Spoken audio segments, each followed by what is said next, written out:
इसके बियॉन्ड भी आपने बहुत सारे पॉइंट्स पढ़े होंगे। तो वहाँ पर एक लिखा हुआ है कि इंडिया में वो कह रहे हैं कि जो हर एक करप्ट इंसान के पीछे एक परिवार होता है, जैसे कहते हैं ना हर एक कामयाब इंसान के पीछे एक औरत होती है, ऐसे बोलते हैं हर एक करप्ट इंसान के पीछे परिवार है। एक करप्ट इंसान के पीछे परिवार कह रहा है कि हमें अमीर बनना है, हमें बाकियों से अच्छी गाड़ी चाहिए, वो कहते हैं इंसान करप्ट हो जाता है, क्योंकि बिहाइंड एवरी करप्ट मैन ये बात तो बहुत सही बोल रहा हूँ, बहुत अच्छी लाइन है, नोट कर सकते हो मिनिस्टर पर। सही बात है। ग्रीड तो फैमिली का भी होता है कहीं ना कहीं, रिक्रूटमेंट हमने पढ़ा भी, ये गाड़ी नहीं और अच्छी गाड़ी चाहिए देखी जाती है, क्लस्टरिंग हो जाती है। और मॉडर्निटी में बोलते हैं कि मॉडर्निटी की कृष्ण कुमार जी बोलते हैं कि मॉडर्निटी के आने के बावजूद भी खास कहते कोई फर्क नहीं पड़ा हमारे यहाँ पर कि कास्ट एकदम डिके कर दी हो, नहीं ऐसा नहीं हुआ। एंड देन उसके बाद वो कह रहे हैं कि मैरिज, फैमिली है ना, सब कुछ, ऑक्यूपेशन, पॉलिटिकल, सब में हमारा इसका असर है। तो कोई ऐसी नई बात नहीं है, लेकिन यहाँ पर रीइंफोर्स कर रही है।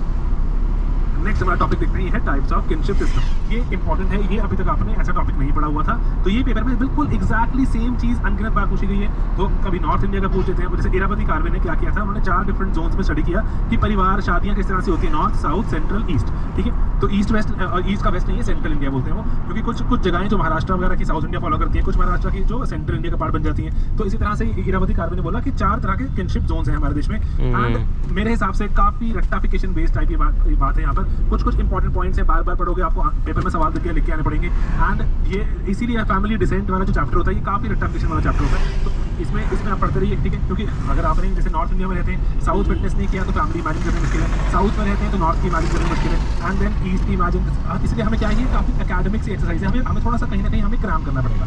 ओके, अब यहाँ पे देखते हैं नॉर्थ इंडिया के बारे में बात करते हैं। वो कहाँ पे कहते हैं, जहाँ पर आर्यन कल्चर का इन्फ्लुएंस रहा, इंक्लूडिंग ओडिशा, बिहार, वेस्ट बंगाल। ठीक है, नॉर्थ इंडिया तो है ही हमारा, जो लेट्स से यूपी के प्लेन्स तक से, उसके आगे भी बिहार, ओडिशा, वेस्ट बंगाल में भी ये इसके फीचर्स नजर आते हैं। ओके, यहाँ पर जो पापा के साइड के जो परिवार है, मैट्रिकियंस, और मम्मी वाले मैट्रिकियंस, ये डिफरेंट है। मदर एंड फादर के जो रिश्तेदार है डिफरेंट माने गए।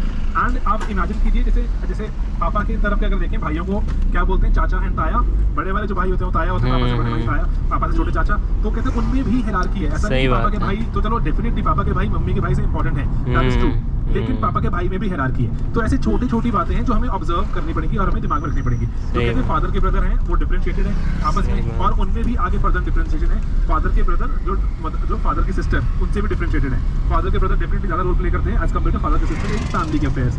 एंड इसी रूल ऑफ मैरिज काफी एग्जॉस्टिव है। एंड 5 से 7 जनरेशन तक मदर की साइड शादी नहीं की जाती, फादर की साइड भी है। वैसे इंटर विलेज यहाँ पर, तो अगर इंटर विलेज की बात करें तो उसमें अब यहाँ पर इंट्रा विलेज जो आपकी शादी, जो इंट्रा मतलब विद इन, ठीक है, विद इन जो फैमिली, या फिर और अगर आजकल मैंने आपको बताया था कि इसे ट्रेस करना मुश्किल है, आबादी बढ़ गई है, तो Irawati Karve rooted in like जैसे 50 समथिंग। तो वहाँ पर पहले क्या था कि इंट्रा फैमिली तो चलो नहीं हो रही थी, अभी क्या हो गया, अभी इंट्रा विलेज भी बहुत मुश्किल से होती है, क्योंकि माना गया कि सभी के सभी एक ही उसके आउटकम है। ठीक है, जैसे कहीं ना कहीं 5 या 7 जनरेशन पीछे जाएंगे तो सभी के सभी भाई बंधु निकलेंगे। तो इसलिए अब इंट्रा विलेज शादी भी नहीं होती, इंटर विलेज टाइज रहती है। ठीक है, इंटर विलेज टाइज। और ना आपने सुना होगा, मैं आपको थोड़ा बताया था, थोड़ा सा कॉन्सेप्ट दिमाग में बैठ जाए, तो आपने सुना होगा ना खा पंचायत की जो रूलिंग्स होती है वो इसी के पेपर में होती है। कि कैसे बोलते हैं कि जब वो बोलते हैं कि लेट्स से कि पड़ोसी थे लड़का लड़की, एंड बहुत जो 10 बार दिन में 20 बार मिलते थे, तो ग्रेजुअली उनका एक लव अफेयर स्टार्ट हो गया, तो दैट्स ओके, परफेक्टली फाइन। लेकिन अब यहाँ पर जो हमारे ट्रेडिशन क्या बोलते हैं कि सभी आप भाई बंधु हो, तो इसलिए खा पंचायत बोलती है no, you can not marry, क्योंकि आप एक कहीं ना कहीं किनशिप टाइज हैं। तो मॉडर्न वाले उनको लगता है नहीं, आप तो हमारे इमीडिएट कोई किनशिप का पार्ट नहीं हो,